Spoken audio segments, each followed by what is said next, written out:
Hello. Hello, everyone. Hello, Claire. Hello, Michelle. Hello. My name is Oscar. I'm the Adelaide Community Manager for Game Plus. With me is Michelle, the Sydney Community Manager, and we are joined by a very special guest today, Claire Ridley from Hi. Mighty Kingdom. Before we kick into the rest of it, I'm just going to do a small acknowledgement of country. Even though this is a virtual live event, this is currently being sort of hosted in the land of the Kaurna people. So please give me a moment. We acknowledge this land that we meet on today is the traditional lands for the Kaurna people and that we respect their spiritual relationship. We also acknowledge the Kaurna people as the custodians of the Adelaide region, that their cultural and heritage beliefs are still as important to the living Kaurna people today. We also pay respects to the cultural authority of the original people visiting or attending from other areas of South Australia or Australia. Cool. Awesome. Well, hello, everyone. Welcome to Game Plus Unmuted. Today we'll be doing sort of an interview, nothing too serious, but just sort of going through Mighty Kingdom's rebrand that happened a few months ago. This is Game Plus Unmuted. This is a new series that is the brainchild of Michelle and that we've been all sort of working towards. It's something really cool where we're going to be getting in touch with Game Plus members and people outside our space about some really cool topics. We've been very excited for a long time. Yes. Specifically me. Yes. I've been it's so excited. It's been a lot of work in the background, and it's so glad that it's finally here. We're also going to have a special announcement that's Game Plus related at the end of the stream. So if you want the inside scoop, I recommend hanging around until then. But yes, so it's pretty epic. So today we're talking to Claire, the digital marketing producer. Am I saying that correctly? Yes, yeah, correct. Sweet. From Mighty Kingdom, which is a developer in our SA Game Plus, our anchor tenant. They started a decade ago with just a couple people, and they are now over 70. And they've gone from sort of working on predominantly mobile games and sort of are now branching out outside of that. And maybe that's some of the stuff we'll tackle now. But yes, Claire, when do we think this rebrand happened? Do you have a date by any chance off the top of your head? Oh, when did it happen? When did it go live? I reckon it was, God, time with COVID now, I don't even know. I think it was probably like 2 months ago. I think it was late July that it went live, yeah. Yeah, cool. So yeah, it's been around for a few months and it really stuck out for me because, I've seen their branding around a lot and, it was definitely sort of fitted them, but it's so exciting to sort of see it continue to evolve. So I think we'll so I'm going to disappear. Yeah. I'm going to be Goodbye, managing Michelle. the tech side of things, so expect technical difficulties and potentially spelling errors. So I'll still be around. I'll be jumping in. If you have any comments, pop them down below. Cool. I will see you guys. Yeah. Sweet. Awesome. Yes, on that, we are going to have a little sort of audience question sections. We've set aside a couple of minutes for that. So if you do have anything, pop it in. If we cover it, we may just say that. But I really encourage you to get in the comments and have a chat. So yeah, Claire, I guess I wouldn't want you to spend too much time on it. I don't want to embarrass you too much. But how did you end up at Mighty Kingdom? So I did a Bachelor of Visual Communications at the University of South Australia. I finished around 5 years ago now, which is crazy to think about. I was really lucky. I managed to get a job straight out of uni working in a graphic design studio, and I worked there for 3 years. I left there and then I did a bit of freelance illustration and graphic design work. And then I saw the advert for digital marketing producer come up for Mighty Kingdom. And I actually originally didn't think I could apply because it was very digital based and I'm more like my skill set was more in print. But when I was reading the job description, I found that like a lot of it fit into a graphic design type job. So I applied and I luckily got it, which is awesome. So I've been with Mighty Kingdom for about 1.5 years now, I think, which is really crazy to think about. Yeah. Cool. Awesome. Thank you so much for that. So I think, I don't know about you, hopefully some of the people watching this would have been sort of on their Facebook feed, and they would have seen it, sometime in July, this whole sort of this rollout. And, for me, it was, I don't think a shock's the right word, but I was certainly like, surprised by it, because I think I see the castle every single day when I come into work. Sort of coming into and thinking about this rebrand, how did that conversation sort of start? So I was approached probably around April, and I was asked if I would like to sort of take on the challenge of doing a rebrand for Mighty Kingdom. As you sort of said in the introduction, we've been around for around 10 years now, and we haven't changed our branding at all in that whole time. And obviously, in that time, the company's grown a lot. We've kind of defined our values as a company as well, as we've, established ourselves, and we have a more clear vision of, what we're doing now and where we're heading in the future. So that's sort of how I was approached for the rebrand and why there was that need for a rebrand. Yeah, no, a decade's a mighty long time. Yes. So it's sort of the process started in April. So that's a sort of 2-month turnaround. Yeah, it was about roughly. 3 months, I guess. And it was sort of a process where I worked on it for most of that time, and then I pitched it to the exec team. Before pitching it showing it to the whole company. But it was a bit of fun. So I think, when that conversation started, was it just the amount of time had it been? Is it because sort of Mighty Kingdom's eternal brand has changed? What was the sort of the need for a rebrand? Again, we had the same logo for 10 years. There wasn't really a brand as such in the way of, anything other than a logo. And I'm sort of the opinion that, a brand is encompassing. It's the logo, but it's also everything that comes along with the logo. So, we just needed something new and fresh. And we've sort of discovered what kind of games we're looking to make in the future as well. So we wanted something that matches that vibe, I guess. Yeah, absolutely. Wonderful. So we're seeing some sort of mock-ups or some ideas on our screen right now. Can you sort of take us through the sort of the inspiration behind it? Yes. So the inspiration, as that previous slide said, I wanted to sort of create a brand that was as bold as its name. Mighty Kingdom is such a strong name, and I knew sort of off the bat that I wanted to use a very bold, chunky typeface for the logo.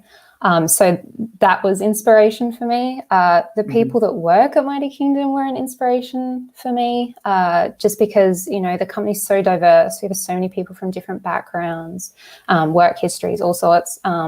So I wanted to bring that into the branding as well, which is shown here with all the colors that we have. We don't just have one color logo, we have 8, which is a bit crazy, but I wanted to show off the diversity in the company with that. From a research point of view, I looked at what other game companies were doing with their branding, because obviously we sit next to them on the global market, so we want to sit comfortably with them. But not only that, I also looked at just graphic design in general. I like to read graphic design blogs, so I read a lot on a blog called Brand New. So and that sort of shows you the trends that are happening in graphic design, and also it can spark ideas. You can get ideas from a wine label or some signage. Like, it doesn't have to be just in the game space that you can get your ideas from. So that's sort of where I got all my inspiration from for your event. just all around Yes. and everywhere, and yeah, no, Yes. awesome. Michelle, a person on tech, if I could just go back 2 slides just to all those different colors, that would be amazing. We have the technology power to do that. 1, 2, yeah. So these colors, Yes. so as we were sort of talking about this before this interview, we're sort of passing some stuff back and forth. These colors sort of really sort of popped out for me. Yes. Was there a huge trial and error process? Was there sort of some palette you had in mind coming in, and then I'm seeing some complementing colors there? Yes. Was it sort of just running with that? Yeah. If you could touch a bit more. Yeah. On that. Right. So again, like I did want a really sort of bold color palette, but I guess the challenge with that was trying not to make 1 or 2 colors stand out more than the other colors. Like I needed to make a palette that was all complementary. Thank you. Was very complementary to each other, and nothing sort of stood out more than anything else. Again, looking for inspiration in photography, on Pinterest, those sorts of things was really good. And yeah, again, Brand New is a really good website to look at for fresh, new graphic design ideas. Yeah. So it wasn't a sort of a prescribed palette. It was sort of like, just still through that inspiration process. That sort of branding process, finding colors, and then cool. Awesome. We'll keep moving on. If we could, go forward a couple more, Michelle, to where we were, that would be incredible. So we're seeing sort of this, like, a sort of up around sort of their competition. This is what you're talking about, sort of standing with them, and but also trying to stand out. Could you sort of maybe speak to I suppose the tightrope you'd have to go between trying to fit amongst other game developers and also trying to stand out in an interesting way? Yeah, that's a kind of a difficult question, but I think it's all down to research. I collected all of these logos, and you kind of have to look at it from like what's working about them, like your competitors or just the people that are in the same space as you.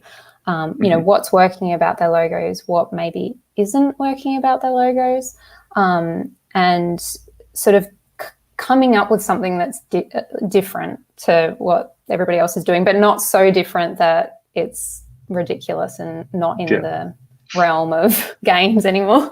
Yeah, awesome. Cool. So we've sort of gotten the why and the just my computer decided to be fun there for a second. So we got the why, and we sort of got the reason behind it. What was the sort of the process? How did we get from a conversation with sort of the higher ups through to the final product? Yeah. Well, for me, it was a kind of interesting process because previous to my job at Mighty Kingdom, I worked on a lot of client jobs where, you have to really work out what the client wants. But when you work in the company you're designing for, it makes it a lot easier because you already kind of know what the company is all about off the bat. But first, I think for the creative process, research is really, really important. Again, like looking at game logos, looking at just graphic design in general, what's going on in the world, and keeping that in mind when you move on to sketching out ideas. For me, I like to sketch out my ideas on paper. I'm very old school like that. And I think it's really important to actually do that because if you move straight onto computer with, logo design, sometimes you can be prone to trying to tidy everything up straight away. But really, you just want to get those ideas down on paper really quickly to see what's working and what maybe isn't working. I do find that usually the first or second idea that you sketch down is the way you end up going. But it's always good to have that process. I then moved the sketch onto Illustrator. I always work on Illustrator because it's vector-based, so you can, scale up and there's no, blurriness or whatever. So I work in Illustrator. I actually hand drew our logo, so I didn't use a pre-existing typeface. And and I would definitely recommend, if you're thinking about doing a rebrand, always work in black and white first, because if you start adding color too soon, you can sometimes be it can confuse things and you get carried away with color when really you need to make sure it works in black and white first. And also, a white logo on a black background as well, because when something white is on black, you can see if it's filling in areas and it looks wrong and it's not easy to read. So work in black and white. And then I add color, and color is the fun part, of course. As you can see, I had a lot of fun. Yeah. And all through this process as well, I'm going back and doing research while I'm doing all of this as well. And as you can see on screen with the business cards, this was an early concept I had for the business cards, which have actually recently been made. There might be slight differences with the concept work to the real ones, but they recently got made in real life. But the concept there is, there is that diversity. Like, people that have business cards, they don't just have one color, they have multiple, and it creates conversation around the brand, which yes, you can. You just ask one of the execs, they'll have one. So different colors. I'm thinking of all that, but after I've got the logo down, I always think about what accompanies the logo. So you can kind of see here as well, I've got this zigzag pattern going on. I was literally going to ask, zigzag, because that comes across in a lot of your posts as well. Like, you announced a head of studios recently, and I think a couple other roles, and that's all being used out through there. How did that come about? Yeah, so it's actually based on the crown zigzag at the top. The concept came from that. So for me, like, design, it's good to have a reason for why you're doing things. So the zigzag isn't just random, it's from the logo. So pulling out elements like that and changing them up creates a very interesting brand. But and the cool thing about the zigzag is I've made it so it's very flexible, so you can scale it up or you can have it really small, to create kind of interest within the brand. And it means that even if our logo isn't on our brand materials, eventually, like, people will know that it's from Mighty Kingdom, which is kind of the idea of it. Yeah, that's a really strong brand. So you've got the column, the combination of the zigzag sort of gets what you need to go without having to put a logo specifically on there. That's really cool. I think going back a little bit while we're in our sort of sketching process, for sure. Is it sort of did you spend a lot of time sort of on the one you're here now? Is it one of those things where you sort of fired out 10 different sort of random things and looked at them all on an easel and was like, oh, this is, the one I want to go for? Like, how was there a narrowing down process, or did you sort of, just kind of iterate on the same thing until you got what you wanted to go? Yeah, I think I did about 2 or 3 pages of sketches. And that's not just like one logo on one page. That's like a bunch on the page. And I did find myself coming back to this same style, like using the chunky letters. I did try other things, of course, but also just the way it's constructed. Like, I tried, having the crown in the middle, or, shaping the letters around the crown and doing things like that as well. But I just found this to be the best combination. But definitely paper is the way to go. I think I brought that from my previous job where thumbnailing was very much encouraged, and I definitely would agree with that. Yeah. Just allows you to sort of quickly just throw up a whole bunch of stuff. Yes. It was taking that original sort of branding conversation and thinking about what the words of Mighty Kingdom meant, and then sort of doing a bunch of stuff around that, rather than just doing different things for the sake of doing different things, would you say? Yeah, definitely. And I was really lucky that the brief was so open. For me, I like it when briefs are like that, where, it's kind of do what you think is right. So that made it a lot of fun to sort of like make concepts and get to the final result. Yeah, awesome. So we've just heard how great you are and how easy how easy it all was and all that sort of stuff. But something I'd be a bit interested in is what was sort of the sort of challenges heading into it? What was sort of the stuff that might have slowed you down, or maybe getting it across, or something like that? Yeah. I mean, I'm very lucky that I have worked in graphic design for a number of years, so it definitely gets easier with time. But I think for me and this brand, there wasn't too many challenges that I would like warn other people about, so to speak. But I did create a typeface for Mighty Kingdom called Mighty Sands, and I hadn't really embarked on creating a typeface from scratch before. So it was a lot of work. It is very challenging to create a typeface that actually works when you're typing. So yeah, that was definitely a challenge for me. Yeah. What was that process sort of like? Because you would have made this sort of logo, and then like how do you sort of go, okay, well, how does the X look like? Like how do you go from these I don't know, 8 to a dozen characters look nice, and how do you extrapolate that to a full alphabet? It was a process. I kind of did them pretty quickly, but it's I don't know. It was a lot of work, but I think just taking the elements that make.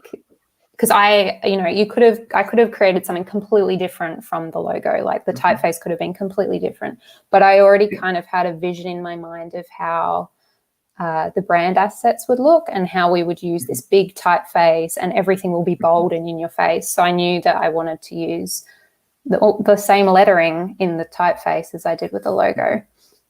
And I just sort of took the elements that made the logo cool and added it into the different letter forms. I wasn't too precious about making it perfect, because I think what makes it nice is that it's very kind of funky and kind of odd angles, and I think that's what makes the brand fun. That was the most challenging part of the brand, but you definitely don't need to do that if you're doing a rebrand.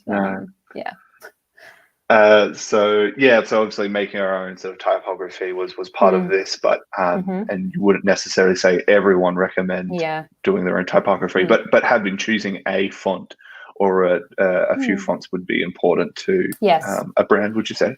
Yes, for sure. Like I think from my previous experience, when creating a brand, it's good to have a couple of fonts because you want to be able to create hierarchy within the branding that you're putting out. So you'd want to have something you use as headings and as a display font, but you also want to have a font that is easily legible. So you would use that, and you can kind of see it here. We use Montserrat. I think that's how it's pronounced. It's a free Google font, but it's really legible. It's clean. It pairs really nicely with the Mighty Sands display font. But if you don't have a background in graphic design, that's absolutely fine, because you can actually Google what fonts go together and you can see, it can give you hints on even if you wanted to use a serif font, what sans serif font would go with that. Google's your friend, I guess, as always. Sweet. Awesome. Wonderful. Well, I've only got a few more questions. I would definitely encourage people watching right now, if you do have a question, we're going to have a couple minutes at the end.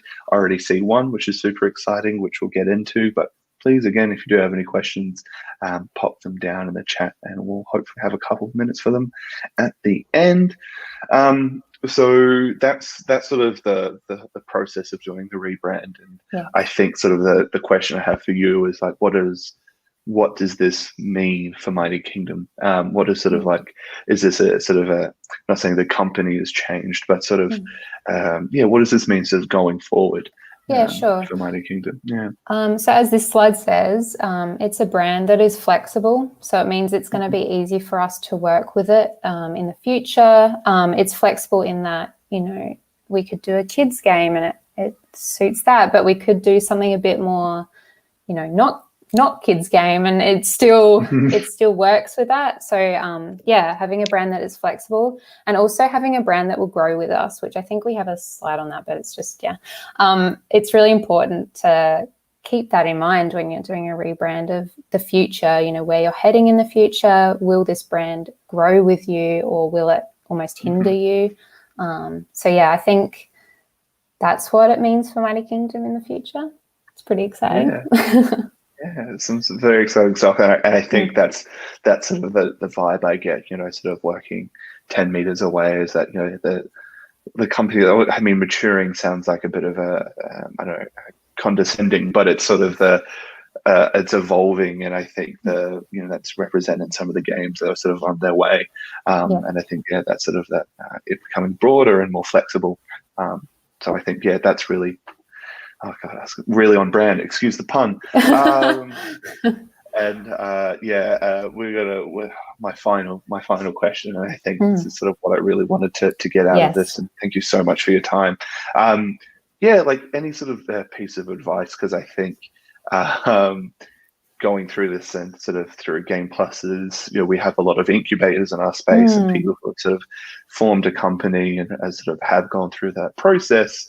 Yes. What are some pieces of advice that you could sort of pass on? We've already got some amazing stuff so far, but anything we would have missed? I think it's the classic, like, don't be afraid to think outside the box. Just because it hasn't been done before doesn't mean that you can't do it. I mean, I could be wrong, don't quote me, but I don't think I saw other game companies that had like 50 billion different types of logos like we do. Don't be afraid to be different. As I sort of said earlier, do your research, both in the game space and elsewhere, because research is really important in everything we do. And this is kind of a piece of advice that's more in line with graphic design, but it's something I learned at uni, and it's really important, and it is rotate the logo upside down when you're working on it, because you'll be able to see what's wrong with it when it's upside down. It's kind of like when you're doing 2D art and they tell you to flip the canvas. It's the same sort of concept. Your eyes can pick up what's wrong with it when it's rotated. But I think just don't be afraid to try something new. Do those sketches on paper. And hopefully you get some cool stuff out of it. Yeah. Paper is your friend. Recyclable, though, surely. It is. Yeah. Wonderful. Claire, thank you so much. We do have a audience question, which is really cool. So CJ wanted to sort of know how challenging it was for you to find the right font for the fit you wanted. And I think we really got in depth about the font we created, but perhaps you could speak to the Montserrat that you noted. What was sort of the pairing process for that? Yeah. Well, I guess one of the good things is it's free. So it's good if, it's good if we need to give it to clients and stuff, like they don't need to buy a license for it. So that's something to consider. It's very basic, but that's something. I really like that typeface because it's very clean and modern, and we're a modern company. Like I wasn't going to be using a serif font like Times New Roman or something like that for a games company. Like I felt like Mighty Kingdom was more in line with sans serif. But it's kind of just trial and error. I think that is definitely one of the, for me, more challenging parts, is definitely choosing those typefaces. So don't be afraid to spend some time on it. And again, like, look on Google, see what other companies are doing, because that might spark some ideas, but don't copy what other people are doing. But you can get inspiration from what other people are doing, for sure. Yeah, sweet. Awesome. Well, Claire, thank you so much. That is bang on 30 minutes. Thank you so much for your time today. No worries. What a way to start off this series. Thank you so much. Michelle has a question, please. What is your question? Haha, I'm back. Hi. So my question is, like, on a scale of 1 to 10, you can use that as a guide, how important is readability? Because I know that some people struggle reading certain fonts, like those really squiggly ones. I definitely can't read and I can't identify a brand. So when you're branding something, how important is that to you? I would say it's very important. You want to make sure that it works down really small as well. So, you know, for me, I'm okay with reading most things, but I do understand that some people might have some difficulty. And when I'm working on a logo or something in graphic design, I always try and like zoom right out and see, can I still read those letters when it's down really small, or is it getting a bit difficult? Because that can sort of affect how you design things. Yeah. Awesome. But yeah, cool. legibility, scale from 1 to 10, I would say it's very important. So like 9 or 10. Yeah, it's very important to be able to read a logo, I think. I think so too. Kind of, yeah, you need to be able to read it to know the brand. Okay, I'm going to stop talking now. I'm going to let Oscar talk. I'm going to disappear again. Oh no, Michelle. But no, yeah, that's really it. Claire, thank you so much. We really appreciate. What a wonderful way to start off this series. Some great, useful information there, and I'll let you carry on with the rest of your day. Thank you so much. Thank you so much. Thank you. All right, bye. See ya. And now it's just me. Yeah, come on back, Michelle. Wonderful. Oh, Michelle, come back. Hey, there we go. So we teased it at the start, and it's something quite cool. This has also been a bit of work in the background for us as well. It is. I'm going to do a little drum roll. Announcing our flexible membership. So this is something that has sort of come up, and we wanted to go through, sort of working through, the previous year. And I think now with everything that's going on in the world, something that's even more important.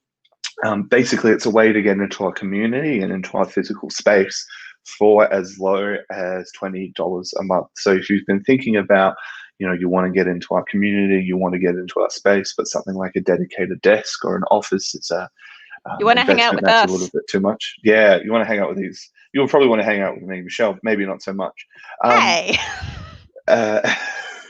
But yeah, so we're announcing flexible membership. So literally as low as $20 a month, that can get you into any of our spaces for a day, and access our boardrooms and other facilities that we have for as low as 20. So if you are a student, if you are someone who it's more of a hobby for you, and spending a couple $100s on a dedicated desk is something you just can't do right now, especially with everything going on. We've got flexible memberships. Jared has put that link in the chat. I knew it was around here somewhere. And you can follow that up and go in there and start that process. So that's for our Canberra, Adelaide, and Sydney space. It's sort of a nationwide thing. If you're a larger team that sort of wants to maybe just come in for meetings and connect with the space, we've got a bunch of stuff there for you as well. But that is it as far as this. I would love to also invite other people to get involved with Game Plus Unmuted.